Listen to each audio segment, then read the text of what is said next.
Hey Griddle Nation, it's Blackstone Betty. What another fun year it's been. I thank you for allowing me to share some of my family favorites, things that I truly love feeding my family and friends.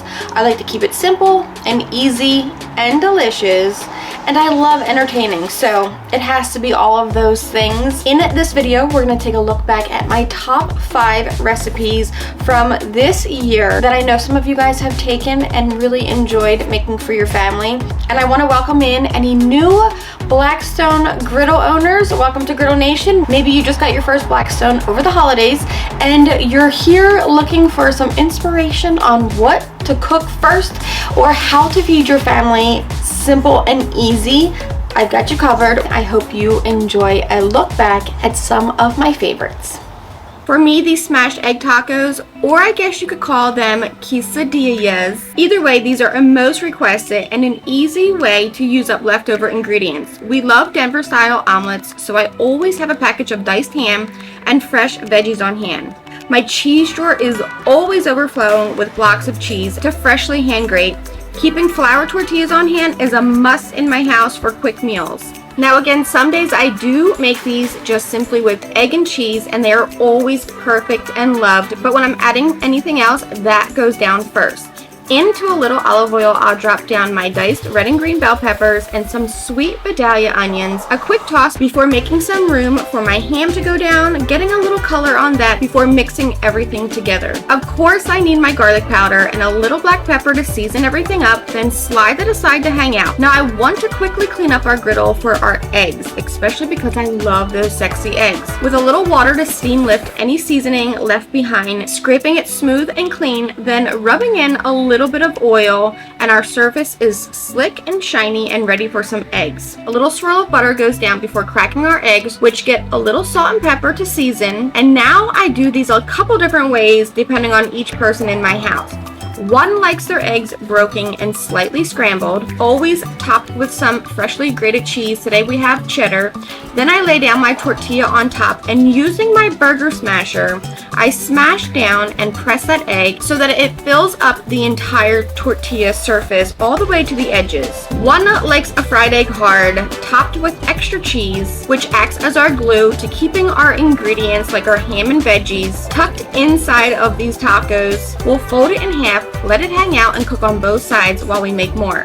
I've got a medium fried egg lover and 2 of us that like the yolks broken when smashing our tortillas down. No mixing or scrambling of the egg. Whether they are just egg and cheese or filled with meat and veggies, I love that when these are folded in half, they get crispy while cooking on each side, and they become so fluffy between the egg fluffing up and the tortillas puffing up. The possibilities with these are just endless. Perfect for a quick but fun breakfast, brunch, lunch, or dinner that the entire family will absolutely love. Cabbage is a superfood rich in vitamins, great for digestion, heart health, inflammation. I just love it and can't get enough of it. I know that some people might think that they don't like it so much.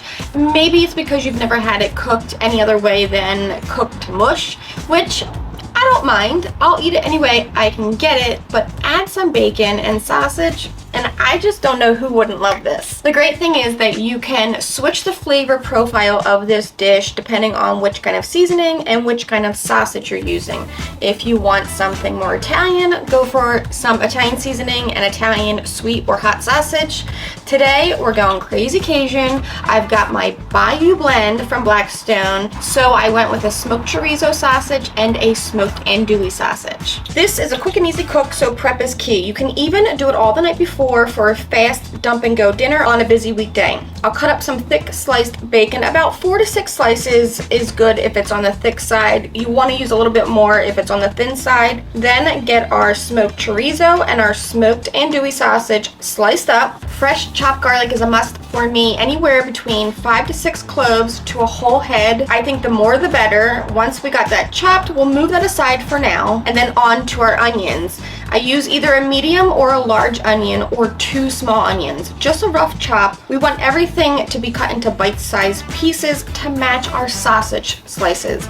Then a red and green bell pepper, 1 large each, more or less if you'd like. You can always go heavy on the meat or heavy on the veggies. It's all up to you. I like a whole large head of cabbage here with some mussel, carefully cut it in half, then remove the center, then just a quick rough chop. Now that we have everything ready to dump and cook, let's start. I need this bacon to go on low and slowly cook to render out as much fat or bacon grease as possible. This liquid gold flavors our dish. To help give us some time, I'll cut the center burners off for a couple of minutes just to slow things down, adding a little bit of bacon up, then add our sausages, tossing them to coat in that bacon fat and allow these to char up a bit as our bacon finishes cooking. With those center burners turned back on just to low, it only takes about 2 to 3 minutes. Then we remove this for now, leaving behind as much bacon fat as possible. Spreading that across the surface for our onions and our peppers to cook in just a minute or 2 before adding all of our cabbage. We toss to coat everything, adding a little more extra bacon up if needed, spreading out everything so that it can cook low and slowly and evenly. You want to make sure to keep tossing everything every couple of minutes and allow it to go just until it's tender to your liking. I like it to have a slight bite still, especially because leftovers are so good. When I reheat this, I don't want it to turn to mush. Once it's cooked down just about to my liking, I'm going to add my garlic and my seasonings. Some of the Blackstone all-purpose seasoning and then some of our Bayou blend. Give that a quick toss, and then I'm just going to add a little bit of black pepper, and now our sausage and bacon goes back into the mix. We marry this all together, allowing it to go just for 1 more minute, then cut our heat, and I could literally eat this hot off the griddle, but we'll plate this up. Nothing fancy. I'm serving this family style while watching the Phillies and calling it a night. You could also enjoy this over rice or mix in some pasta, scoop it up with a crusty baguette or some cornbread. I always make sure to make enough so that I have leftovers because it's so good. Cabbage cooked anyway on the Blackstone really is always a family style favorite. I love using the Blackstone to shallow fry anything from chicken cutlets, veal cutlets, our vegetables like our eggplant or zucchini, even our green fried tomatoes, but I love shallow frying fish. It's so simple and you don't need much oil at all versus deep frying it. I've got a gorgeous cod fillet from my local grocery store and just a few simple ingredients that everyone usually has on hand, along with some Idaho frozen fries. But first, let's get our cod fillet cut. Sometimes I cut this into little fish stick shapes or little popcorn fish bites. Today, I'm just gonna cut this into about 4 or 5 nice size pieces. Once that's done, we'll jump over to a small mixing bowl. I'm gonna add a few spoonfuls of our Duke's mayo. This is going to be our dipping sauce along with what we coat to adhere our panko breadcrumb with. So we'll season our mayo up with a little bit of our garlic paste, some Old Bay seasoning. We'll squeeze the juice of half of a lemon right into this, making sure not to get any of those lemon seeds in your dip. And last but not least, I'm gonna chop up some flat leaf Italian parsley. Add that to our mixing bowl and give this a mix. Taste it and adjust whether you want more Old Bay or if you want more lemon or if you want more of those fresh herbs. We'll slide that aside and get to our breadcrumbs. I'm using plain panko breadcrumbs. I'm gonna spread these over a medium-sized tray just to make working with this nice and easy. I'm gonna steal a little bit of our dipping sauce, put this into a separate bowl, and using a brush or your hands or a spoon, whatever you'd like, brush each piece of fish with some of our mixture. This not only will flavor our cod, but this is what is going to help that panko stick and adhere to each piece of fish. As you get these coated, you'll drop them into your panko breadcrumb using your hands to really press firmly to get those breadcrumbs to adhere to your fish. We'll jump over to our Blackstone, which I have had my Blackstone air fryer drawers preheating. We're gonna drop down our Idaho French fries and allow those to begin to air fry. These are going to be done in just a few minutes, the same amount of time as it will take me to fry up this fish, which I love everything being done at the same time.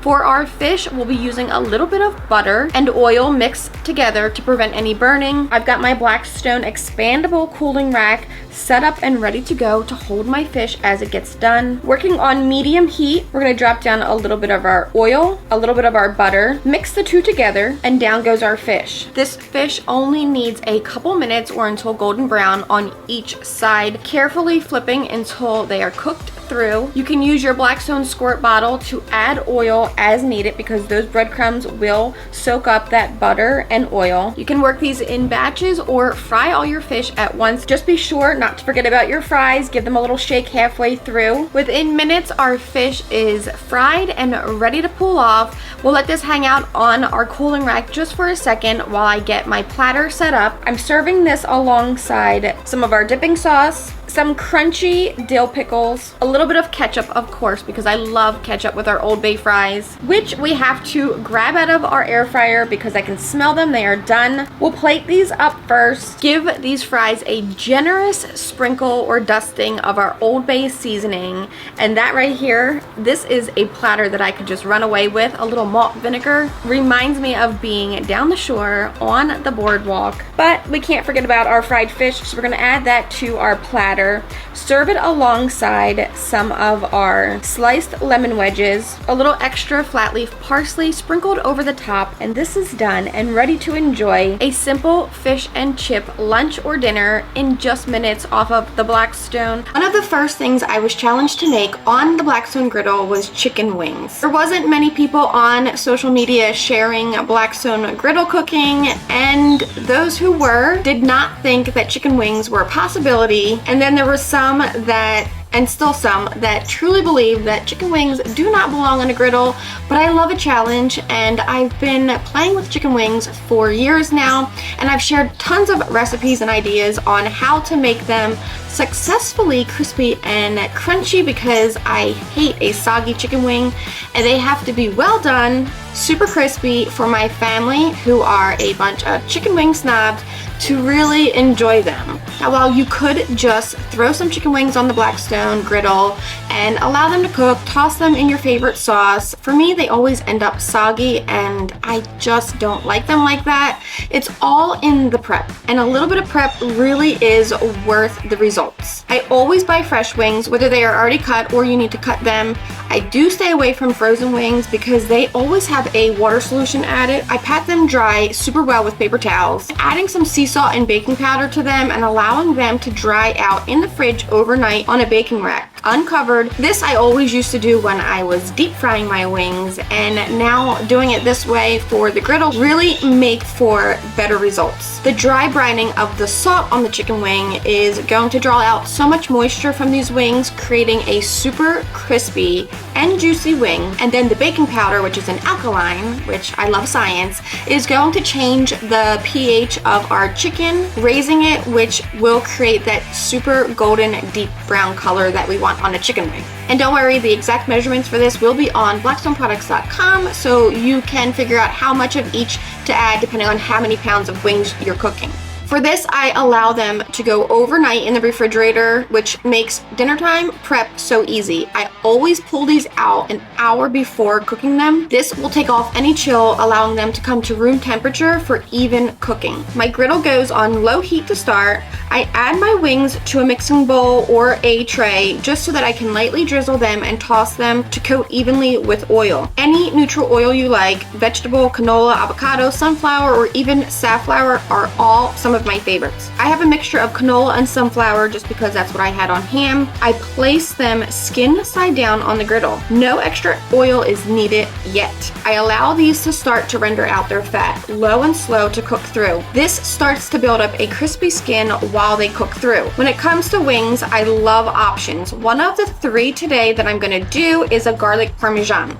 So simple. Into a small pot, I'll melt some butter and chop up a ton of fresh garlic and some flat leaf parsley. My wings are looking great. Now the key to this is to keep flipping them back and forth and allowing them to cook through completely. Now my butter is melted, and because I don't want to burn or really cook down my garlic too much, I'm going to move my pot onto a rack just to keep this nice and warm. Then add the garlic, some extra virgin olive oil, and allow the garlic to go low and slow to really just infuse this oil and butter mixture. That little bit of heat will really soften our garlic. While that goes, we're going to continue to flip our chicken, arranging it to get crisp and golden on every single side. You can add a little bit of oil as needed using a squirt bottle, just a drizzle here and there wherever it seems like your chicken needs to be more fried. I'm going to grate some fresh Parmesan cheese, then add our parsley to our garlic butter along with all of that Parmesan cheese. Now I separate our wings up, dividing our drumettes, which need a little bit more time, and a little help with arranging them to crisp up the tips. And then I cut the heat on one zone and allow these flats to just stay there on residual heat, keeping them nice and crispy. For our drumettes, we're gonna bump up that heat. Now that these are just about done, I'm gonna add a little more oil and bump up the heat towards the end to achieve that extra crispy, well doneness that I like to my wings. Temp-wise, if you're worried, you can always make sure that these reach 165 degrees. I'm gonna evenly split these up so that my kids get their favorite first. A dry seasoned with a Jamaican jerk rub. These disappear so fast, and probably one of my favorites too.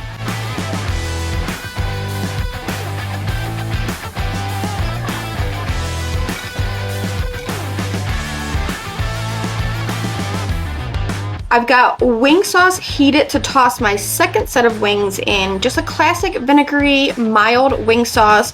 Always a must for me. I always say be sure to toss these off the griddle and not on the griddle. This is what I think keeps them crispy and crunchy. And last set gets tossed in our garlic Parmesan sauce and then finished with extra Parmesan.